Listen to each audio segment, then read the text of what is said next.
پیغام ہے، بسم اللہ، ایک پیغام آپ تک پہنچا، بسم اللہ۔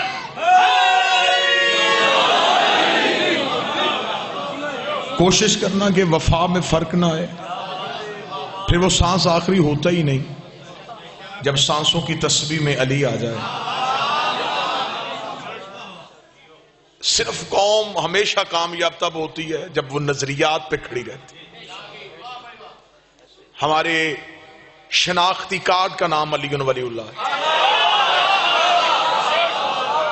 ہماری پہچان ولایت علی کی وجہ سے ہے، ہم پہچان علی کے نام سے جاتے ہیں، ہم جانے علی کے نام سے جاتے ہیں، ہمیں کسی سے پوچھنے کی ضرورت ہی نہیں ہے کہ علی کہاں ہوتا ہے، کہاں نہیں ہوتا، علی کب ہوتا ہے، کب نہیں ہوتا۔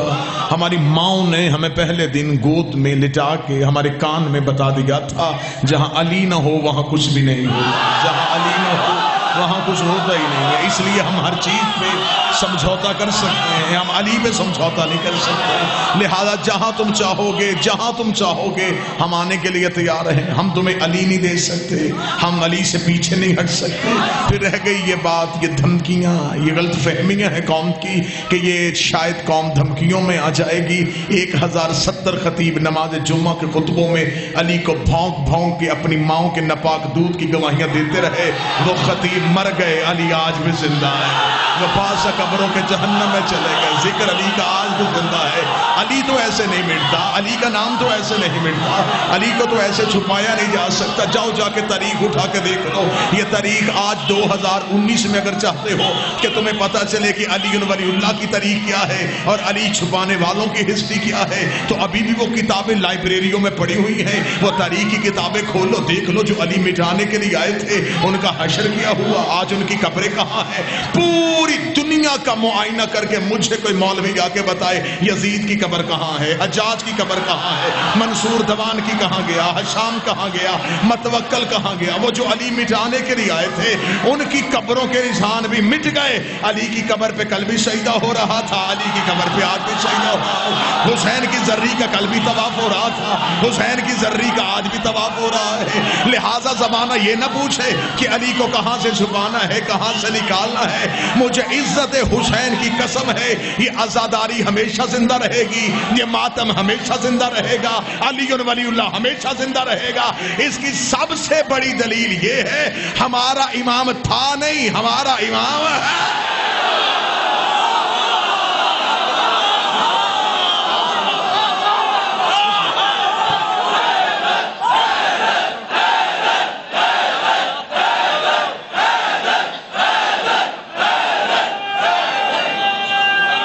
بسم اللہ۔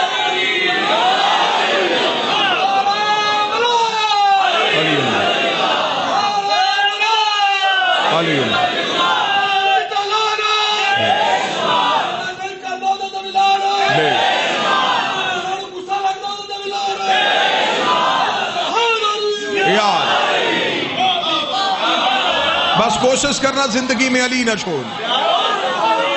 بسم اللہ، بسم اللہ، بسم اللہ۔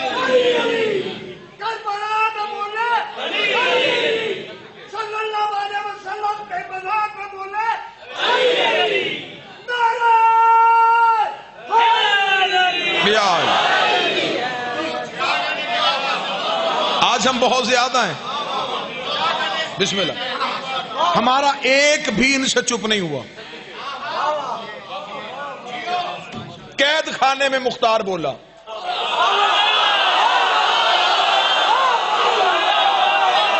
تختہ دار پہ میسم تمار بولا،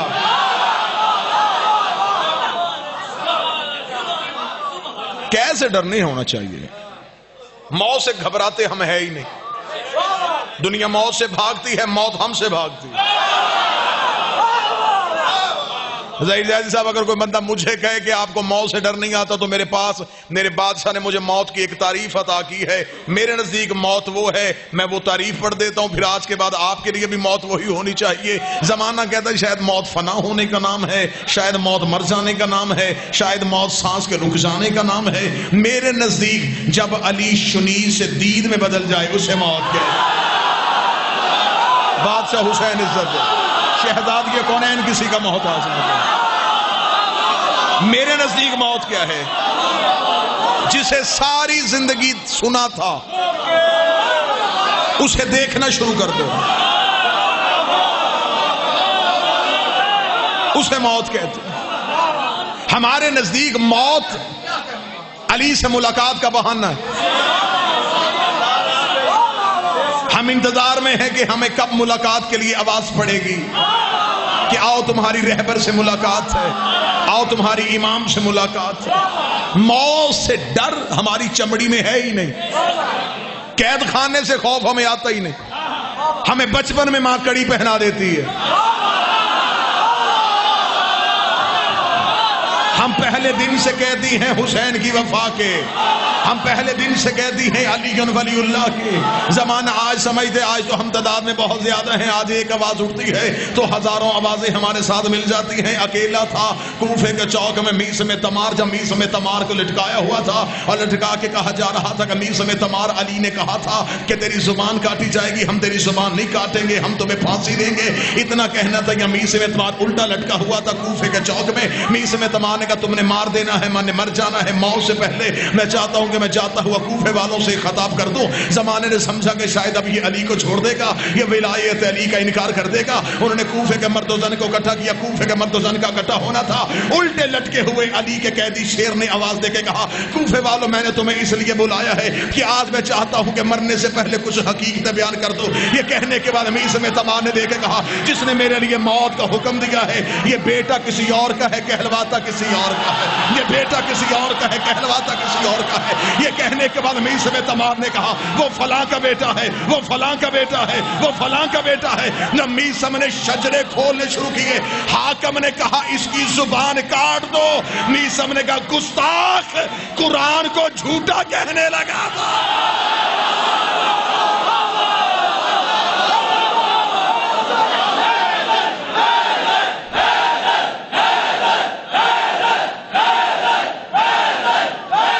سارے بولا مل کے بولا حیدریہ۔ لہذا علی ولی اللہ پڑھتے ہو تو پھر قربانیوں کے لیے تیار رہو۔ بسم اللہ۔ کوئی شیعہ نہ سمجھے کہ میں آسانی میں بھی رہوں اور علی ولی اللہ بھی پڑھوں۔ علی ولی اللہ ہے ہی مشکلات کا نام۔ دنیا چھوڑنی پڑتی ہے، گھر چھوڑنا پڑتا ہے، جنگلوں میں جانا پڑتا ہے علی کے لیے۔ ابھی تو آپ کے سامنے امتحان کوئی آئے ہی نہیں، جاؤ ہسٹری اٹھا کے دیکھو علی والوں نے کتنے امتحان دیکھے۔ بیوی شوہر سے مذہب چھپاتی تھی، شوہر بیوی سے مذہب چھپاتا، بھائی بھائی سے مذہب چھپاتا۔ علی اتنی قیمتی چیز ہے، جب آ جائے تو پھر چھپا لو۔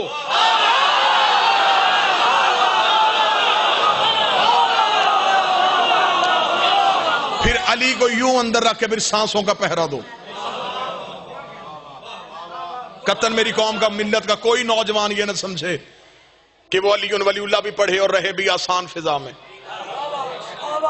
ایک شخص نے کوفے آ کے اس نے کہا تھا مولا علی میں آپ کا شیعہ ہونا چاہتا ہوں، فرمایا جنگلوں میں جانے کے لیے تیار ہو جا۔ علی فرماتے میری محبت سب سے پہلے دنیا سے خالی کر دیتی، دنیا چھوڑنی پڑتی ہے۔ تخت بھی ہو علی ہو ہی نہیں سکتا، راز بھی ہو علی بھی ہو ہی نہیں سکتا۔ لہذا زندگی میں کوشش کرنا علی ولی اللہ تمہارے پاس عقیدہ ایک ایسی چیز ہے جس نے تمہیں ہر جگہ سے بچا کے لے کے جانا۔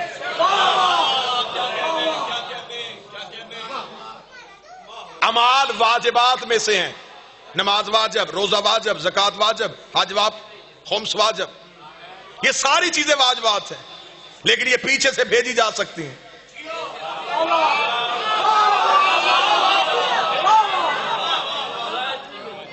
عقیدہ وہ چیز ہے جو پیچھے سے بھیجا ہی نہیں جا سکتا۔ اس لیے خدا نے کہا کہ میں نے قیامت کا تصور ہی تبدیل کیا ہوا۔ یہ جو مولوی کہتے ہیں نا کہ پلسرات ہوگا، تلوار سے تیز ہے، بال سے باریک ہے، آگ سے زیادہ گرم۔ میری سمجھ میں زمانہ طالب علمی سے لے کے زمانہ ممبر تک مجھے یہ بات سمجھ میں نہیں آئی۔ کہ گرمی کی آخری حد کو آگ کہتے ہیں. یہ آگ سے زیادہ گرم کیا ہوتا ہے؟ ایک شخص نے آگے مولا سے پوچھا تھا، اس نے کہا مولا آگ سے زیادہ گرم کیا ہے؟ امام مسکرائے. امام نے مسکرا کے فرمایا آگ صرف بدن جلاتی ہے، ہماری ولایت منکر کی روح کو جلا دیتی ہے.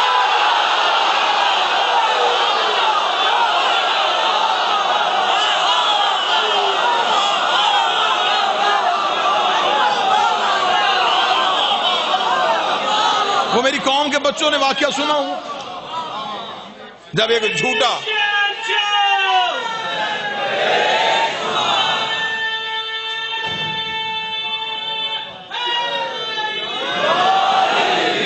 جھوٹا جنازہ علی کے سامنے رکھا گیا. پھر سب سنا ہوا یا علی جنازہ پڑھائی. اور بعض ممبر سے ذاکرین کہتے ہیں کہ علی نے جنازہ پڑھا دیا اور پڑھانے کے بعد کہا اس کا کفن ہٹاؤ. نہیں، پڑھایا ہی نہیں. اگر پڑھا دیتے تو وہ کتنا خوش نصیب ہوتا جس کا جنازہ علی پڑھا دے.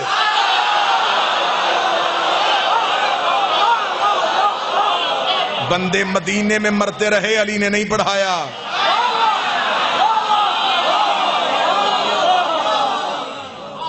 جنازہ پڑھانے سے پہلے ہی علی نے کہا کون ہے اس کا جنازہ لے کے آئے؟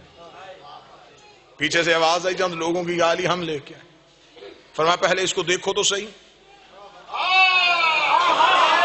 اب انہیں سمجھ لگی کہ جس چکر میں ہم آئے تھے وہ چکر چل نہیں سکتا. وہ قریب آئے، اس کی ناک پہ ہاتھ، اس کی گردن پہ ہاتھ، اس کی نبض پہ ہاتھ. انہوں نے دیکھا یا علی ہم تو صرف اتنا دیکھنے آئے تھے کہ آپ غیب بھی جانتے ہیں کہ نہیں جانتے. یہ تو واقعی مر گیا ہے، اس کے تو واقعہ ہی مر گیا ہے. علی مسکرائی. علی نے مصلی چھوڑ کے کہا صرف مرا ہی نہیں ہے، قیامت والے دن ہر کوئی اٹھے گا، یہ پھر بھی نہیں اٹھے گا. قیامت والے دن ہر کوئی اٹھے گا، یہ پھر بھی نہیں اٹھے گا. مولا یہ کیوں نہیں اٹھے گا؟ فرمایا اس کا بدن نہیں مرا، اس کی روح ہی مر گئی.